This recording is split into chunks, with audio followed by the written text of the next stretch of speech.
하나님 말씀은 마태복음 3장 1절에서 3절입니다. 마태복음 3장 1절에서 3절 우리 한 절씩 교독하겠습니다. 그때에 세례 요한이 이르러 유대 광야에서 전파하여 말하되 회개하라 천국이 가까이 왔느니라 하였으니, 다 같이, 그는 선지자 이사야를 통하여 말씀하신 자라 일렀으되 광야에 외치는 자의 소리가 있어 이르되 너희는 주의 길을 준비하라 그가 오실 길을 곱게 하라 하였느니라. 아멘. 오늘 마태복음 강의 세 번째 시간으로 왕의 대관식, 이런 제목으로 말씀을 선포하겠습니다. 여러분, 이제 대관식이란 말 아시죠? 왕이 정식으로 공식적인 그런 임명을 받고 그 공적인 활동을 시작하는 그 의식이 바로 대관식입니다. 어떻게 예수님은 이 땅에 오셔서 이 대관식을 통해서 이제 공적인 사역자로 메시아의 사역을 시작했는지 그것을 보게 됩니다. 우리가 세상의 왕은 그 대관식에 정말 화려하고 많은 이런 사람들이 흠모하면서 정말 이제 그 환영식을 하게 되는데, 우리 예수님의 대관식은 어찌 보면 초라해 볼 수 있습니다. 누가 알아주지 않는 것 같지만 중요한 거는 하늘의 문이 열렸다는 거죠. 하늘의 보좌가, 거기에 쏟는 영적인 존재들이, 아바 아버지를 중심으로 또 많은 천사들이 와서 그 대관식을 기뻐하고, 이제 이 땅에 하나님의 온전한 뜻, 시작했던 이 창세기의 그 놀라운 구속 사역이 완성되어가는 그 귀한 삶을 이제 보내주신 겁니다. 오늘 그래서 이 3장을 읽을 때 그런 어떤 감동이 좀 있어야 되겠죠. 3장 전체적인 내용을 보면 바로 그 왕이 오심을 준비한 자가 바로 세례 요한이죠. 세례 요한 또는 침례 요한. 그 침례 요한이 그 사명을 갖고 이제 주의 오심을 대비하고, 이것은 이미 오래전 예언되어 있던 그 사건을 세례 요한이 와서 실질적으로 완성하는 것입니다. 그래서 이 땅에 수없는 선지자들이 있었지만 메시아가 온다 했지만 보지 못했지만, 이 세례 요한은 실제 그 메시아를 보게 된 거죠. 그 영광의 선지자였고, 또 그러다 보니까 선지자 중에 최고라는 그런 명예를 얻게 됩니다. 오늘 그런 내용을 좀 살피는데, 이를 통해서 예수님이 사생애를 접고 그동안 한 30여 년간은 그냥 개인적인 사생애, 주님하고 개인적인 그 동행의 삶을 살다가 공적인 이제 메시아로서의 그 귀한 사명을 시작하는 바로 그 놀라운 시간이 되는 것입니다. 그래서 이 세례 요한이라는 인물이 이제 처음에 이 부각이 되는데, 그 세례 요한은 같이 하나님의 말씀을 통해서, 예언된 말씀, 약속의 말씀을 통해서 주의 길을 예비하는 것이 바로 저와 여러분의 사명이요 삶의 목적이라는 거예요. 여러분이 구원을 받았는데 왜 사는지를, 그 어떤 목적을 잃어버린다면 정말 우리는 헤맬 수가 있어요. 그래서 오늘 이 3장의 내용을 통해서 예수님 오셔서 뭐 그랬나 보다 이러면 안 되는 거예요. 예수님이 이 땅에 오셔서 하신 모든 일은 우리의 삶과 사역의 모델인 거예요. 우리는 예수님처럼 닮아가기 원하죠. 예수님이 아름다운 성품을 닮아가는 것도 중요하지만 예수님이 이 땅에 하신 그 일을 이제 받아서 이 땅에 지상명령을 이루는 것도 아주 중요한 것입니다. 그래서 하나님 나라의 일은 하나님이 오셔서 예수님만이 하고 끝내는 게 아니고, 저와 여러분에게 그 일에 유업을 주셔가지고 우리에게 영광을 얻을 수 있는 그런 길로 안내했다는 거예요. 많은 그리스도인들이 지금 방황하고 헤매는 중요한 이유의 하나는 뭐냐? 목적의식을 잃은 거예요. 세상 사람처럼 그냥 살고 있어요.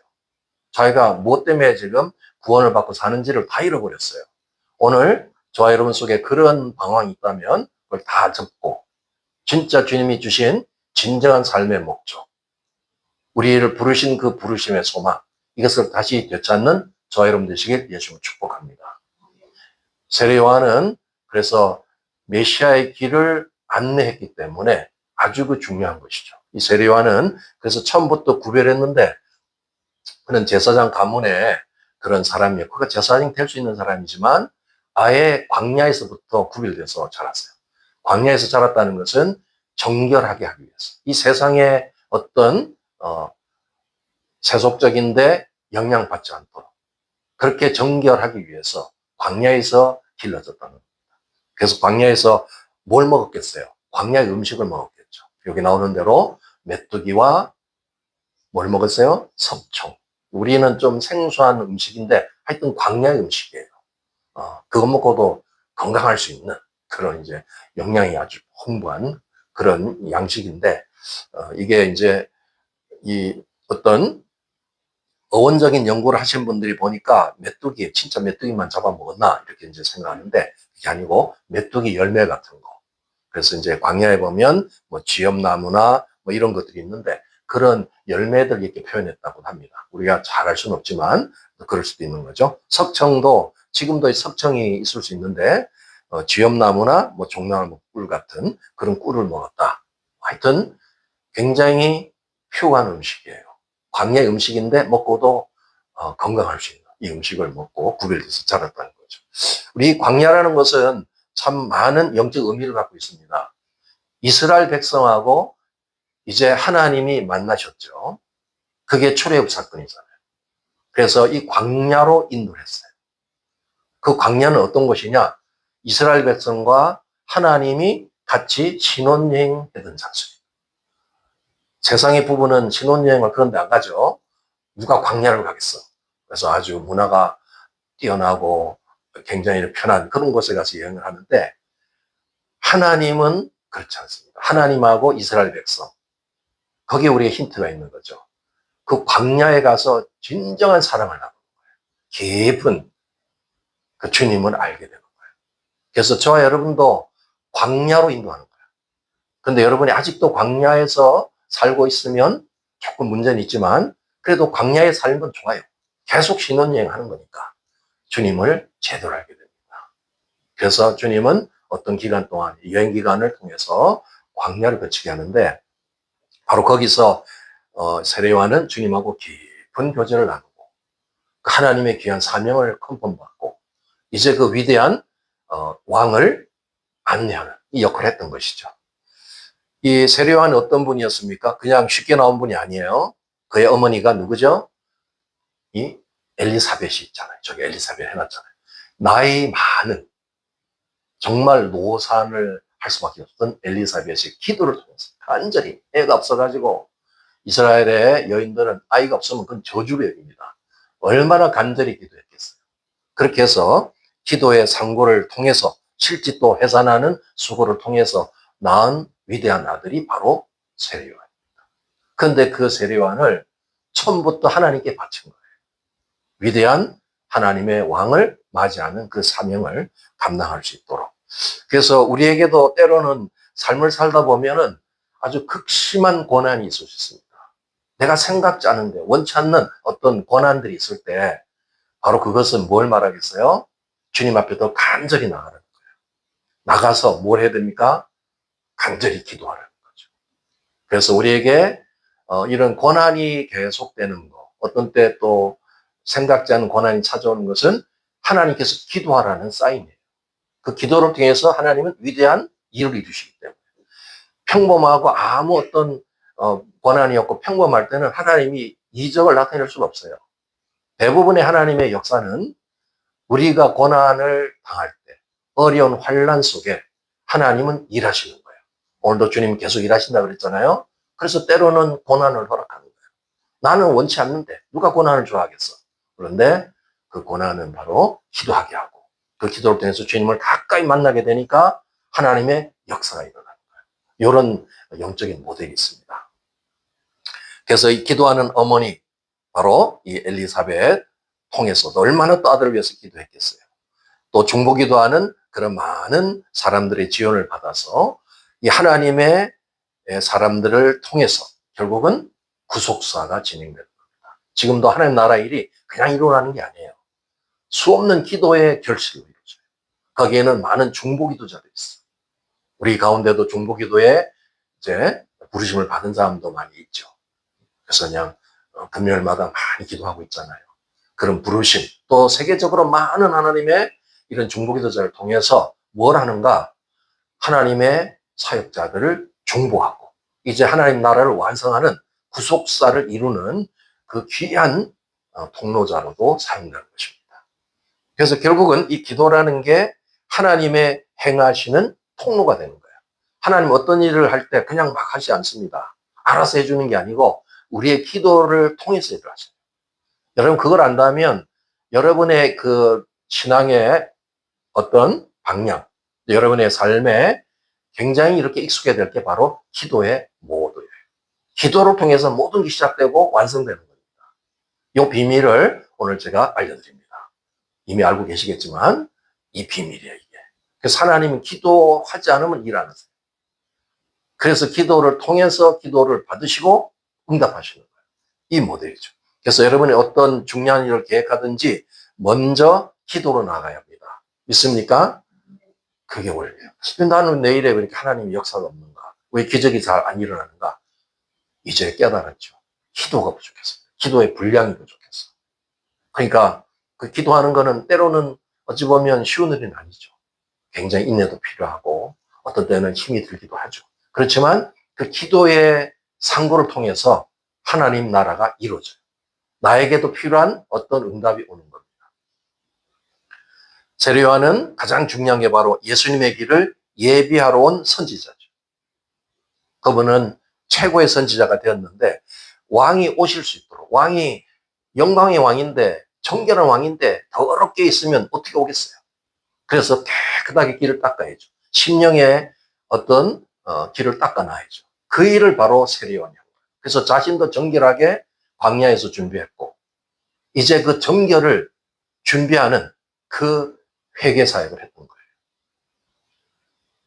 하나님의 백성들을 회개시켜서 그 삶에 합당한 회개 열매를 맺도록 준비시키고 그 과정에서 이제 대관식이 이루어지는 거예요. 왕이 오는 거예요. 이 세례 요한이 와서 실제적으로 죄를 아주 뿌리부터 뽑아냈습니다. 죄뿌리 사역을 했어요. 어디서 뽑았는가 보니까 당시에 여러 지역에서 예루살렘에서부터 아주 그 종교의 도시인 그런 중심에서부터 온 유대 또 요단강 여기 사방에서 사람들이 몰려왔다 그러죠. 이제 메시아를 만난 소망을 가지고 와서 한 일이 뭐냐? 죄를 자백했다는 거예요. 자기들이 갖고 있는 죄를 다 고백하고 정결함을 받는 거예요. 그래서 이 회개의 침례, 세례를 받도록 안내한 것입니다.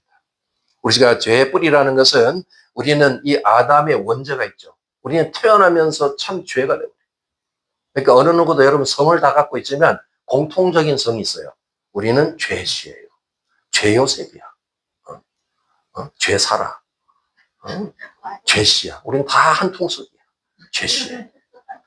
묘한 할아버지, 우리 아담 할아버지가 죄를 짓는 바람에 죄를 유전받죠. 그 죄로부터 시작해서 우리 가까운 부모님의 죄를 또 물려받아요.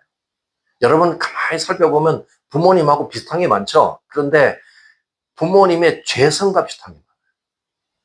잘 보면 특별히 정서적인 이런 죄악들, 인격에서 물려받는 정서적인 죄 이런 것들을 다 정결하게 처리해요. 그걸 그냥 가지고 있으면 하나님 나라에 들어가지 못해요. 그래서 죄를 근본적으로 뿌리를 뽑는 그 사역을 하는 것입니다. 이제 11절부터 12절까지 구체적으로 한번 보도록 하겠습니다. 11, 12절을 같이 한번 읽겠습니다. 시작. 나는 너희로 회개하기 위하여 물로 세례를 베풀거니와 내 뒤에 오시는 이는 나보다 능력이 많으시니 나는 그의 신을 들기도 감당하지 못하겠노라. 그는 성령과 불로 너희에게 세례를 베풀 것이요 손에 키를 들고 자기의 타작마당을 정하게 하사 알곡은 모아 곡간에 들이고 쭉정이는 꺼지지 않는 불에 태우십니다. 이제 세례 요한이 와서 하는 그 일, 회개 사역을 하시는데 앞으로 오실 메시아, 바로 이제 금방 소개할 왕의 대관식에 참여할 예수님은 어떤 분인가? 물과 성령과 불로 이제 세례를 주는 겁니다. 그 성령과 불이라 했을 때 저 과라는 카이라는 접속사는 곧 이런 뜻이에요. 성령 곧 불로. 지금 물로 너희들은 세례를 받지만 앞으로 예수님은 불로 너희들을 세례할 것이다. 그게 예수님이 십자가 이후에 성령께서 강력한 불로, 은혜 불로 우리에게 임하셔서 우리의 죄악을 다 태우고 정화시키는 거예요. 우리가 구원을 받으려면 죄에서 완전히 사함을 받아야죠. 예수님이 십자가 사건을 통해서 죄가 다 용서받게끔 이제 우리를 불러내시고, 구체적으로 성령의 불이 오셔서 우리의 내면을, 이 더러워진 내면, 그동안의 죄에 익숙했던 모든 우리의 지정이, 이 모든 삶을 다 태워버리는 거예요. 그래야 정결한 신부가 되어서 주님 앞에 나가는 거죠. 바로 그 일을 하는 거예요. 결국 그 죄를 정확해보면 원죄서부터 본성죄로부터 자범죄, 우리가 매일 짓는 이런 죄들이 자범죄죠. 이런 것이 다 회개되어야만 천국에 들어갈 수 있는 거예요. 천국에는 죄인이 절대 못 들어갑니다. 뭐 하나 정도 숨겨서 들어갈 수 있을까? 안 됩니다. 모든 죄가 회개돼요. 그래서 천국에는 죄인이 없어요. 의인만 있는 곳이에요. 그러니까 우리가 이 땅에서 해야 될 일이 뭐냐? 천국에 누가 이렇게 천국을 아는데, 복음을 아는데 천국 싫어하는 사람이 어디 있겠어요? 천국을 다 가고 싶어 하죠. 그런데 문제는 내가 들어갈 자격이 되냐 이거죠. 그래서 죄를 완전히 처리해요. 그것이 1차적으로 세례요한이 물 세례를 통해서 죄를 정화시키는, 주님께 인도하고, 이제 구체적으로 성령님께서 불로 임하셔가지고 우리 안에 있는 모든 죄악을 다 태우고 정결을 유지하는 거예요. 이거는 주님 다시 오시는 그날까지, 이제 우리가 주가 오시는 그날에 정결을 유지하기 위해서 하나님이 만드는 방법이에요. 더러우면 무조건 씻어야죠. 그죠? 근데 지금은 더러운 불로 태워야 돼요. 그게 성령의 불이야. 그러니까 얼마나 우리가 깨어 있어야 되는지 잘 아시겠죠. 사단은 끊임없이 우리가 죄를 짓기 원해요. 죄와 미혹, 유혹을 시켜서 이 죄로부터 벗어나지 못하게 하니까 우리는 어떻게 됩니까? 더 주님 앞에 붙들려서 성령의 불로 철저히 자신을 관리해야 되는 거예요. 이런 모델로 갖고 있죠. 이제 하나님의 부르심받은 사역자는 뭘 하는 사람들인가? 자신도 정결하게 돼야 되고, 오늘 세례요한처럼 자신도 정결하고 많은 하나님의 백성들을 정결하게 만드는 사역을 해야 되는 거예요. 그게 가장 중요한 거예요. 아, 예수님 믿고 잘 먹고 잘 살고 부자 되고 이런 마인드를 가지면 안 돼요. 물론 하나님이 축복하세요. 죄인에 축복하지 않아요. 의인에겐 축복해. 필요한 저 정도 공급할 수도 있고 하지만 제일 중요한 거는 주님 앞에 내가 정결을 유지하는 거예요. 주님이 이렇게 곧 오시는데 뭐 내일 아침에 온다 하십시다. 그때 정결차는 못 올라가는 거예요. 나는 구원을 받았지만 죄가 처리가 안 된 상태에서는, 구원 자체가 죄로부터 돌이킨 것인데 또 이렇게 삶 속에서 죄를 짓고 죄와 어떤 유혹에 빠져 있으면 자기 준비가 안 되니까 못 올라가. 그래서 성령께서 우리를 계속해서 하는 일이 죄에 대해서, 의에 대해서, 심판에 대해서 계속 우리를 인도하는 거예요. 경고하시는 거예요. 그런 모델입니다. 사역자가 하는 일은 성령님을 통해서, 성령께서 레마의 음성을 들려주시기도 하고, 그 말씀을 주시기도 하고, 어떤 때는 불의 역사를 통해서, 때로는 생수를 통해서 이 죄를 깨끗하게 처리하도록 하는 거예요. 그게 가장 중요해요. 우리의 신앙생활에 있어서 왜 형통하지 못한가? 바로 죄에서 돌이키지 못하기 때문에. 죄는 우리와는 상관없는 존재라고 여기고 앞으로 이게 철저히 죄의 관리를 잘 하셔야 합니다. 우리는 이전에, 예수 믿기 전에는 마귀의 종이 돼서 살았어요. 조건 싫건 알건 모르건 상관없이 여러분은 마귀 밑에서 살았어요. 그러다 보니까 여러분이 갖고 있는 지정의와 마귀의 지정의가 완전히 연합이 돼가지고 죄의 삶을 살 수밖에 없어요. 죄를 먹고 마시고 살고 그 결과 우리는 죄인으로서 심판받고 영원한 지옥으로 갈 수밖에 없는 거예요. 이게 불쌍한 인류의 삶이라는 거예요. 바로 이것을 처리하기 위해서 우리 예수님께서 근본적으로 죄를 대속하는 메시아가 오신 것이죠.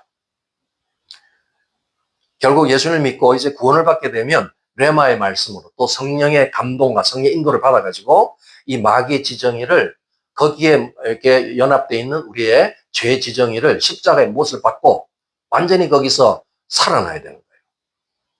그러다 보니까 이제 죄로부터 이 죄의 뿌리를 제거해내고 죄의 모든 이런 관련된 것을 다 처리하고 죄가 남긴 이런 저주에 살면서 완전히 해방돼야 됩니다. 그게 그리스도인의 삶이에요. 오늘날 세속적인 그리스도인의 삶이 뭐예요? 죄를 지으면서 교회 생활하고 있다. 죄와 우리 그리스도인은 아무 상관이 없는 존재예요. 그거는 그리스도인이 아니야. 그러니까 가짜라는 거죠. 많은 사람들이 세속화된 그리스도인의 삶을 살아. 세상에서 막 죄 짓고 있다가 주일 나와서 주님 용서해 주세요. 용서해 주실 거죠? 그러고는 또 예배 드리고 가고. 그거 아니라는 거예요. 죄인은 근본적으로 거룩한 하나님 앞에 올 수 없습니다. 죄인은 죄의 상태를 가지고는 주 앞에 예배 드릴 수 없어요. 그러니까 그게 다 가짜예요. 그 예배는 상달되지 않습니다. 이걸 위해서 우리 예수님께서 그 처절한 십자가의 고통을 당하시고 지금 우리 사순절 기간에 그 십자가를 많이 묵상하고 계시죠. 내가 어떤 존재로 구원받았나 이걸 놓치는 순간 우리는 굉장히 허탄한 삶을 살 수 있어요. 내 존재가 어떤 존재인가? 내가 왜 나에게 기쁨이 없는가? 삶에 찌들어가지고 그 기쁨이 없는 게 아니라 바로 십자가의 그 구원을 확신하지 못하기 때문에 내가 받은 이 구원이 어떤 귀한 구원인 걸 놓치기 때문에 여러분 삶에 의미를 잃어가는 거예요. 여러분이 다 잃어도 예수님에 의해서 나의 이런 영원히 지옥 갈 죄를 용서받았다는 이 사실 하나만 가지고도 행복할 수 있어야 돼요. 그래도 달러가 좀 있어야죠? 그게 아니다. 그 본질을 잃어버리니까 삶의 회의가 그 신앙생활의 의미를 잃어가요. 오늘 그런 분들은 다 회복되기를 예수님 축복합니다. 결국 회개라는 것은 이 죄의 어떤 깊은 동기까지 내 안에 숨어있는 동기까지 이런 걸 다 드러내서 그 모든 죄의 과정까지 철저히 버리고 태우고 돌이키는 것이에요. 그래야 그리스도인의 삶이 되는 겁니다. 그래서 여러분이 이렇게 생각해보면 주님의 성령께서 그 일을 하시잖아요. 기도하면서 주님과 교제할 때 이 내 안에서 남에게 원망 들을 만한 일을 했던 것이 있다. 또는 뒤에서 남을 막 이렇게 씹어대는 거 있죠. 비난하고 정죄 판단하는 거 이런 것들. 또 내 안에 앙금이 남아있는 이런 일들이 있을 수 있어요. 이런 걸 해서 철저히 회개하고 주님하고 관계를 계속 회복하는 거.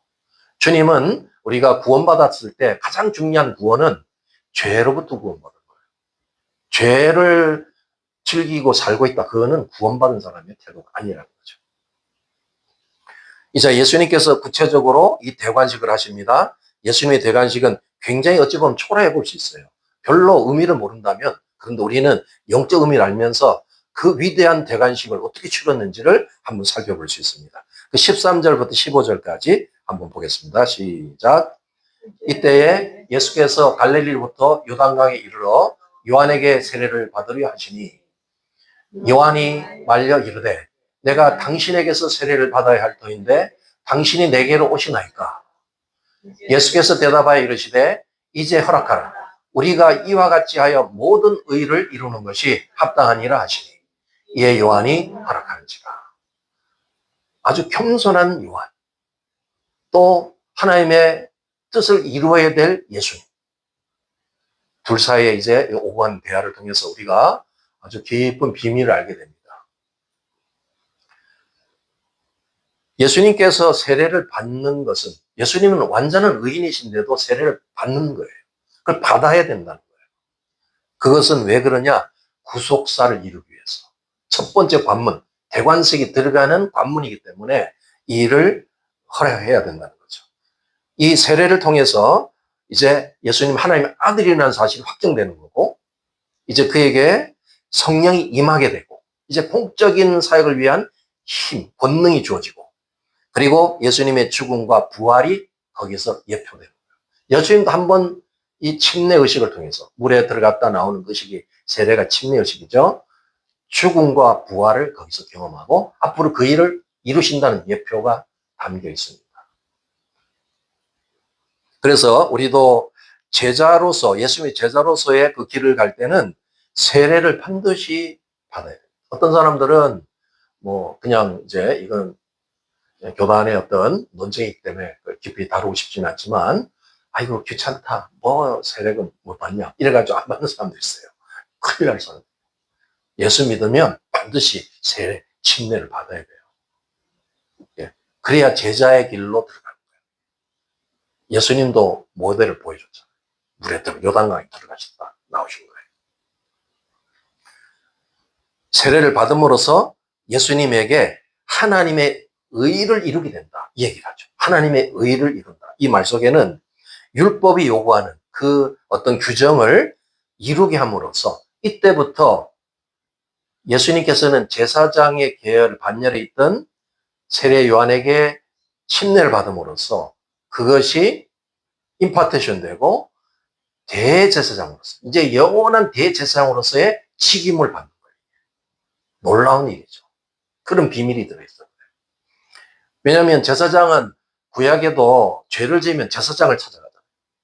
죄가 있으면 하나님의 저주를 받으니까 빨리 제사를 드려서 그 제사장이 요구하는 제사, 또 율법에 규정된 제사를 통해서 해방받고 하나님 앞에 나아가서 회복돼야 되죠.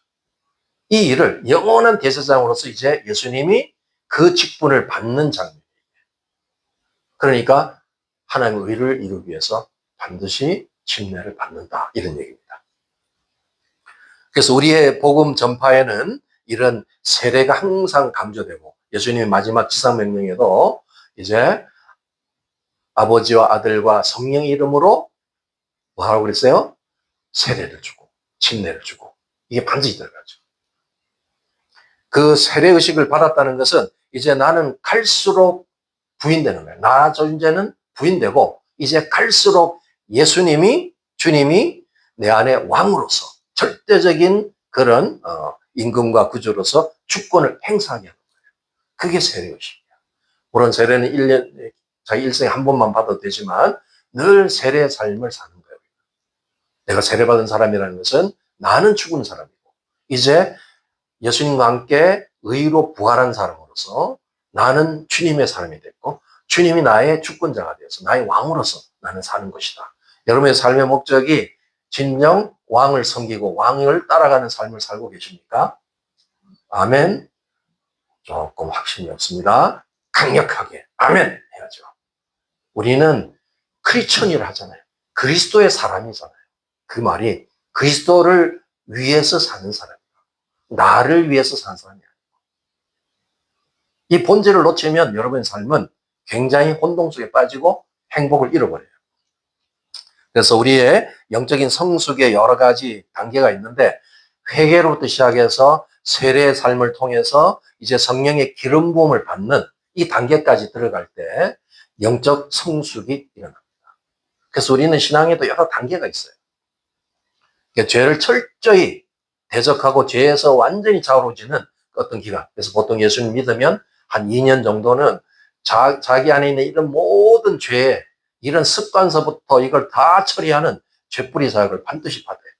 그런 다음에 거기에 이제 기름 부어지고 더 이렇게 주님을 따라가는 과정에서 성령의 기름 부음이 임하고 권능이 임해서 영적 성숙을 이뤄내고 이제 그걸 통해서 뭘 하는가? 하나님의 나라 일에 동참하는 거예요. 요한일서 5장 4절에도 바로 이 단계를 또 이렇게 비슷하게 말씀합니다. 여기 보면 피와 물과 성령의 증언, 이렇게 얘기해요. 피와 물과 성령의 증언이 이 세상을 이기게 하는 우리 성도들의 믿음의 증거다. 이 과정을 반드시 거치게 돼 있다. 그러니까 구원 받았으니까 이제 다 됐다, 이게 아니에요. 영적 성숙으로 가요. 성숙으로 가야 예수님과 같은 그 기업을 우리가 물려받고 그런 놀라운 영광의 자리에 가게 됩니다. 이제 우리 성막에 대한 원리를 한번 살펴보겠습니다. 우리가 살아가는 것은 구약의 성막을 살아가는데 그 뒤에 넘겨보면 성막의 삶을 살아내야 되는 거예요. 이 번제단, 이제 그 뜰에 가면 번제단이 있죠. 물두멍이 있고 그 안에 가면 이제 성수와 지성소가 있죠. 번제단에서 예수님의 피로서 우리가 구원을 받는 거예요. 누구라도 예수님의 피로 구원을 받지 않으면 성소로 못 들어갑니다. 이게 번제단의 역할. 그리고 물두멍에서는 바로 세례, 침례를 받아서 자기를 부인하는 거예요. 이제 나를 위해서 사는 게 아니에요. 주님을 위해서 사는 거죠. 그리고 성소와 지성소에는 성령님을 덧입었다는 것은 성령의 능력을 통해서 기름을 부어줘서 이제는 그리스도로 사는 구속사의 사역을 대행하는 삶. 예수님이 살았듯이 우리가 그 삶을 살아가는 거. 그게 성막의 삶이에요. 성막은 구약 사람들이 그냥 저렇게 살고 말았거나 그게 아니고 오늘 우리도 이 성막의 삶을 재현하고 사는 겁니다. 그러려면 반드시 이 과정을 거쳐야 돼요. 그런 자가 바로 예수님과 함께 그 구속사를 이루는 대행하는 삶으로 그 영광이 들어가는 겁니다. 자, 우리에게 아주 중요한 이 본문이 남아있는데 16, 17절이죠. 오늘 이 16, 17절을 정말 여러분의 레마의 말씀을 붙드시기 바랍니다. 한번 같이 읽고 정리해 보도록 하겠습니다. 시작. 예수께서 세례를 받으시고 곧 물에서 올라오실새 하늘이 열리고 하나님의 성령이 비둘기같이 내려 자기 위에 임하심을 보시더니 하늘로부터 소리가 있어 말씀하시되 이는 내 사랑하는 아들이요 내 기뻐하는 자라 하시니라. 이렇게 해서 3장이 끝이 나지만 3장의 이 두 구절은 뭘 말하는가? 예수님께서 대관식을 거쳐서 왕으로 대관식을 거치고 난 다음에 공적인 신분이 되어 이제는 이 땅에 하나님의 일을 이루시는 그 사역자의 모델입니다. 그러면 이 사역자로서 우리가 똑같은 길을 준비해야 된다. 예수님이 모델로 보여준 거는 예수님을 끝나는 게 아니라 예수님과 같은 앞으로 구속사역에 동참할 그 사역자들이 거쳐야 될 과정이다. 그래서 이 5가지 관문을 통과해야 됩니다. 여러분이 그동안에 이런 삶을 통과한 사람도 있고 아직 이것이 뭔지 모르는 사람도 있지만 오늘 반드시 이걸 모델로 해서 여러분이 그 놀라운 하나님 나라에 다 동참하시길 예수님 축복합니다. 여러분의 삶에 왜 비전이 없느냐? 하나님이 주신 비전을 잃어서 그런 거예요. 하나님 우리를 구원해서 너는 이제 구원했으니까 됐어. 너는 천국 가니까 괜찮아. 이게 아니에요. 구원받은 사람에게는 아주 거룩한 비전이 주어지는 겁니다. 거룩한 삶이 주어져요. 이전에 내가 죄악의 삶을 살고 희망 없는 이 세상의 삶을 살았지만 이제 터닝해가지고 하나님 우리에게 주시는 삶, 그 비전을 붙들고 인생의 목적을 이루어가는 그 삶. 그게 말하면 이 땅에 하나님 원하는 건 구속사가 완성되는 거예요. 거기 여러분을 동참시킨다는 거죠. 얼마나 여러분이 위대한 사람인지 몰라요. 여러분은 그렇게 자존심을 높이세요. 막 딴 데 가서 막 이렇게 신경을 내지 말고 스스로 자존감을 높이라. 내가 이런 존재였구나. 아, 이게 다시 보여요. 그래서 우리가 마태복음 많이 읽고 뭐 묵상도 많이 하고 큐티도 하고 했지만 이런 내용을 다시로 잡지 못하면 그동안 허비는 거예요. 얼마나 중요한 원리가 들어있는지 모릅니다. 결국 예수님께서 이런 모델이 된 거는 저와 여러분이 구원받고 나서 영적으로 성숙한 다음에 그런 예수님과 같은 사역자가 되길 원하시는 거예요. 사역자는 뭐 목회자나 무슨 선교사나 뭐 사역자지 뭐 우리가 무슨 그런 마인드를 빨리 버리셔야 됩니다. 여러분을 모두 그 하나님 나라 일에 동참시킨 거예요. 믿습니까? 네, 오늘 마인드를 바꾸셔야 돼요. 그동안 내가 이런 존재는 몰랐다면 빨리 돌아와야 돼요. 먼저 이제 예수님께서 세례받는 장면이 나오죠. 그게 보니까 물에서 올라오셨다고 얘기하죠. 물속에 잠겼던 거예요. 잠겼다가 지금 말하면 침례를 받으시고 올라오셨는데 이건 뭘 말하는가? 십자가의 어떤 십자가를 통과하는 장면. 우리로 봤을 때는 이게 십자가를 통과해야 된다는 거예요. 십자가에서 통과했다는 그 말이 뭐예요? 십자가는 죄가 달려서 죽은 곳이죠. 거기서 의롭게 부활한 거죠. 그러면 죄에 대해서는 죽고 의에 대해서 부활했다는 얘기예요. 당신은 십자가를 통과했습니까? 이 말은 죄를 완전히 죽이고 죄에서 이제 구속받고 의로 부활했다. 우리는 의로 사는 존재였다는 그 얘기를 말합니다. 이걸 예수님께서 모델을 보여주셨죠. 그래서 물과 성령으로 거듭난 자는 이제 거듭난 그 영과 성령님이 연합합니다. 하나가 돼요. 그런 자에게 성령이 내주하시죠. 그러면 성령님과 하나가 되는 영으로. 그렇게 되면 더 이상 죄의 삶을 살 이유가 없는 거죠. 그냥 우리가 죄를 떠나고 싶지만 안 되는 이유는 죄의 이런 그 어떤 권세에서 완전히 잡혀있기 때문에 감옥생 하기 때문에 그런데 이제 우리가 십자가를 통과하게 되면 죄로부터 구속을 받고 예수님이 모든 이제 죄값을 치른 그 결과 우리는 죄에 대해서 같이 죽고 의로 부활하게 됩니다. 그게 십자가의 삶이에요. 그러면 나는 왜 이렇게 죄를 자꾸 짓죠? 연약해서 죄를 지을 수도 있어. 어떤 데는 무지해서 짓기도 하고. 우리가 육신으로 살아가는 동안에는 완전한 지금 성화가 안 이루어졌기 때문에 때로는 시험이 올 때도 있어요. 죄 유혹이 올 때도 있고 연약해서 그런 죄에 빠질 수도 있어요. 그러니까 어떻게 해야 되는 거야? 그런 상태로 있으면 우리의 구원이 취소되는 것보다는 하나님과 관계가 깨져버려요. 거룩하지 않은 곳에 하나님이 머물지 않기 때문에 그래서 빨리 이걸 돌이키고 죄를 고백하도록. 요한일서의 1장 9절 말씀은 죄를 지을 때 빨리 돌이켜서 회개하라는 거예요. 그래야 내가 주님과 관계를 회복할 수 있기 때문이죠. 어떻게 해야 되냐? 성령께서 지금도 성막 사역을 하십니다. 죄가 있으면 그 죄를 가지고 성막으로 가야 돼. 그럼 뜰에 가서 어떻게 돼요? 죄를 죽이죠. 누가 죽이는 게 아니라 자기가 자기 죄를 죽이는 거예요. 구약의 죄인들은 대신 희생양을 가져와서 처참하게 죽입니다. 그 죄를 죽이는 게 바로 뜰에서 이루어요. 그 다음에 그걸 가지고 번제단에 와서 태우는 거예요. 죄를 태우는 겁니다. 그런 다음에 물두멍에 가서 죄 잔재를 씻어요. 그러니까 죄를 어떻게 돼요? 죽이고 태우고 씻는, 이게 바로 성막사역인데 오늘 누가 그 일을 해서요? 우리 안에 계신 성령님이 그 성령은 거룩한 영이기 때문에 제가 오면 빨리 우리를 감동시켜서 그 일을 하게 됩니다. 우리는 그 인도를 따라서 간절하게 회개하고 돌이키고 거기서 해방되는 거예요. 이 일은 지금도 역사하고 있어요. 그렇게 해서 이제 우리는 성소로 들어가서 지성소에 주님을 대면하게 되는 거예요. 첫 번째 관문은 이렇게 해서 완전히 죄로부터 통과한 십자가의 삶, 십자가를 통과한 삶을 준비하는 거예요. 그래야 그 다음에 이제 하나님 뭐가 동력을 하든 뭐가 이루어지죠. 죄부터 해결이 안 되면 곤란하죠. 오늘 현대 그리스도인의 문제가 뭐예요? 죄로부터 완전히 분리가 안 되고 죄를 통과하지 못해, 십자가를 통과하지 못하니까 다음 과정이 없는 거예요. 그러니까 그 삶은 축복받을 수가 없어. 하나님이 쓰실 수가 없어.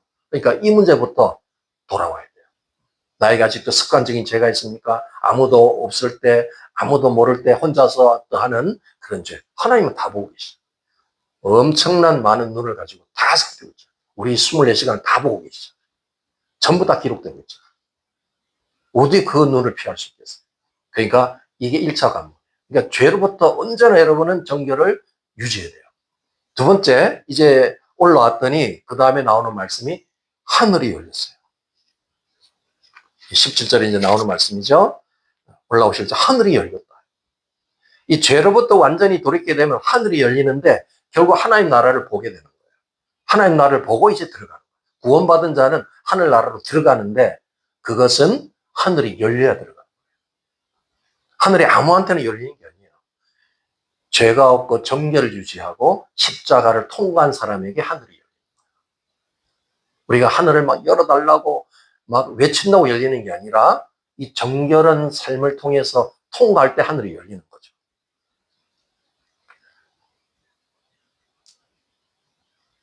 이제 하늘이 열리면 어떻게 되냐? 이때부터 하늘의 계시, 성령님의 계시와 조명, 어떤 진리로 조명이 이루어져요.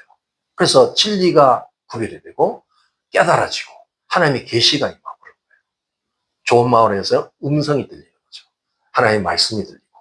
그래서 나의 마음에 이제 하나님의 심장이 와서 나를 통치할 수 있는 이런 준비가 되는 겁니다. 하늘이 열려야 돼. 근데 죄가 있으면 하늘이 닫혀버려요. 열렸다가도 닫혀요. 그러니까 끝까지 우리는 처음부터 마지막까지 죄로부터 구원받다는 사실을 놓치지 말고 죄하고 철저히 싸워야 됩니다. 그래서 히브리서에는 어떻게 표현해요? 죄를 어떻게 하라? 싸우되 피 흘리기까지 싸워. 피 흘리기까지. 처절하게 싸워서 자기를 지켜라. 왜냐하면 여기 관문을 놓치면 다음 과정이 없기 때문에 하늘이 닫혀버린다는 거죠. 우리가 많은 기도를 하고 우리 한국에도 지금 많은 기도하죠. 여기에 또 이민 성도들이 많이 기도하는데 하늘이 그렇게 안 열린 이유가 뭐냐? 중요한 거는 죄에 대한 회개가 없기 때문이에요. 소리만 지른다 하늘이 열리는 게 아니에요. 거기에 회개가 이루어지고 진정한 죄로부터 돌이키면 하늘이 열리는 거예요.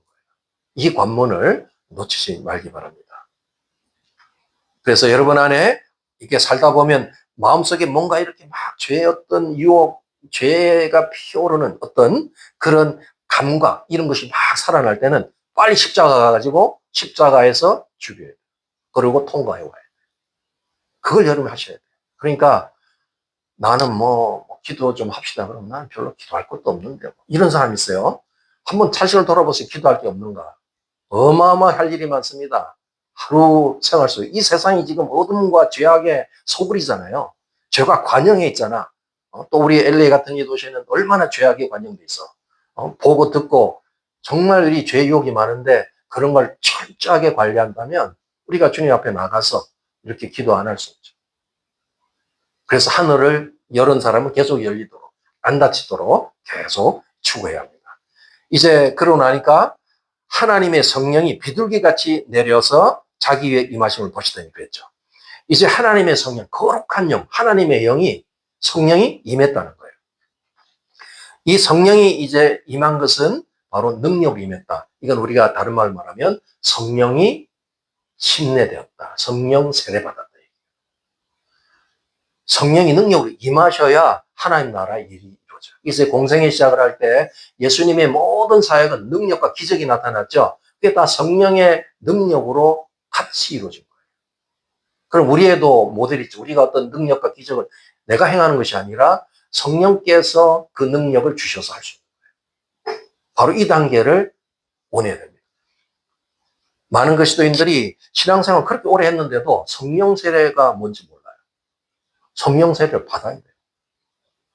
그냥 이거는 뭐 받아도 안 받는 게 아니라 반드시 받아야 돼요. 그래서 권능의 기름 부음을 받아야 초대교회가 탄생하듯이.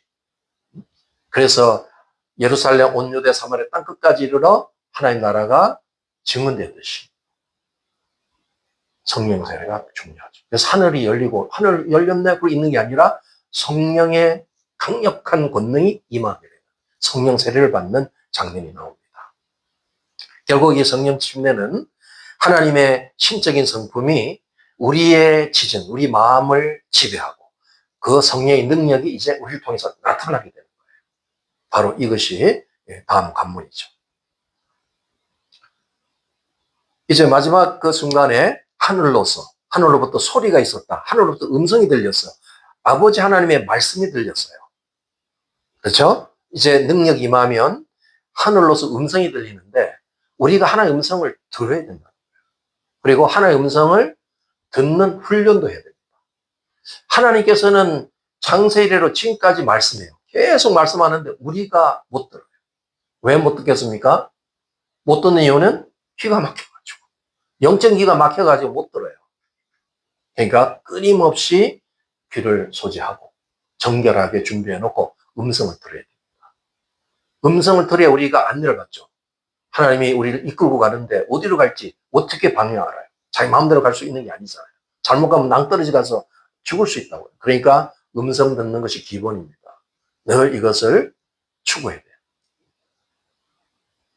양은 목자의 음성을 듣는다고 얘기하죠. 우리가 하나의 음성을 듣는 건 기본인데 이거를 신기하게 여기고 음성을 얼마나 못 들었으면 음성 된 사람들 쫓아가가지고 나를 위해서 좀 기도해달라고 이런 소리 하겠어요. 우리가 각자가 다 들어야 되는 거예요. 이 순간에 이제 훈련이 필요합니다. 그래서 어떤 음성을 들었습니까?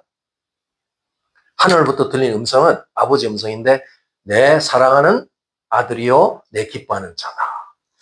이것은 바로 예수님 자신이 하나님 아들이라는 신분에 대한 컨펌이에요. 내가 어떤 존재라는 정체성 회복되는 거예요. 그러니까 아버지의 음성이 들렸듯이 여러분에게도 음성이 들려요.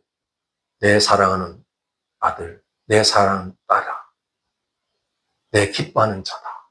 이 음성이 들릴 때 우리에게는 정체성이 회복되는 거예요. 내가 이런 존재구나. 이렇게 해서 여러분은 힘을 얻고 이제 나아가게 되죠.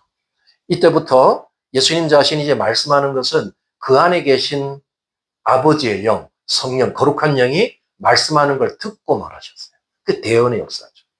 요한복음에 보면 내가 말하는 건 아버지가 한 말씀을 듣고 말하는 거다. 내가 하는 일은 아버지가 하라는 대로 내가 그거를 들어서 하는 일이다 얘기하죠. 완전히 하나가 되는 거예요.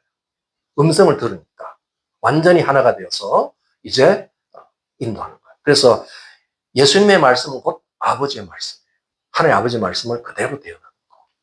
구약의 예언자들이 선지자들이 했던 그 역할을 그대로 하시면서 모든 예언을 완성하신 분이 바로 예수님이시죠. 결국 우리가 이제 성령님이 내주하시고 우리는 하나님의 구체적인 양자가 됩니다. 예수님은 친자고 우리는 양자지만 기업은 똑같아요. 예수님 누리는 모든 기업 우리가 다 물려받게 되고 하늘의 그 모든 공권력, 권세를 우리가 위임받아서 이 땅에서 이제 예수님이 왕으로서 살았던 것처럼 우리도 통치하고 지배하고 살 수 있는 그런 왕권을 가지고 살게 됐습니다. 할렐루야. 여러분 이것을 놓치면 안 돼요. 여러분이 보통 존재가 아니라니까요. 이따 우리 교제할 때도 서로 좀 이렇게 위로하시고 왕이시네요. 그동안 왕인지 몰라서 죄송합니다. 이런 간증이 좀 나와야 돼요. 대단하신 분이에요. 그러니까 여러분이 그냥 나는 왜 이렇게 살고 있는 돌이키셔야 돼요. 오늘 이 말씀을 통해서 예수님이 대관식을 통하여 정상적인 왕을 통해서 이 땅에 3년 반의 공생을 통해서 그 완성하는 그 일을 우리가 물려받아서 이제는 이런 사역자로서 당당하게 하나님의 아들로서 딸로서 그 사역을 동참해 나가는 겁니다. 그럴 때 여러분에게 기업이 주어지고 이제 그 나라는 곧 이루어지게 됩니다. 모든 그리스도인들이 이 사명만 찾는다면 한 나라는 금방 이루어질 수 있어요. 헤매고 방황하기 때문에 문제죠. 오늘 말씀의 중요한 교훈이라면 이제 세례 요한이 오셔서 예수님의 그 길을 예비했습니다. 왕으로서 그분을 영접한 거예요. 그래서 예수님은 왕으로서의 공생애가 시작되었고 이제 권능 있는 사역자로 준비되어서 놀라운 일을 이렇게 행했던 것처럼 우리도 이제 물과 성령으로 거듭나게 되면 그렇게 해서 구원받은 사람이 되면 영적인 이런 성숙을 이루어가면서 이 땅에서 우리의 그런 자존감을 다시 확인하고 예수님과 같은 권능 있는 사역자로 준비되고 훈련되어져서 이제 하나님이 원하는 그 구속사를 완성해 가는데 우리가 동참하기를 주님은 바라시는 겁니다. 오늘 메시지가 얼마나 중요한지 이해하셨겠죠? 그래서 진리와 성령님으로 우리의 영적 성숙을 이뤄가며 권능 있는 주의 사역자로 다 준비되고 사용되시는 저와 여러분 되시길 예수님 이름으로 축복합니다. 네, 같이 기도하겠습니다. 오늘 들은 말씀을 붙들고 같이 기도할 때 세례 요한처럼 다시 오실 주님의 길을 내가 예비하는 자가 될 수 있도록 위해서 기도하시고 또 회개와 세례와 이 성령의 기름 부음을 받고 영적 성숙을 이루어갈 수 있도록 또 사역자로 내가 주님의 길을 따라가면서 내 사랑하는 자, 내 기뻐하는 자라는 하나님의 음성을 들으면서 우리의 이 존재감과 정체성을 회복해가는 우리가 될 수 있도록 우리 주여 삼창하시고 간절히 통성으로 기도하겠습니다.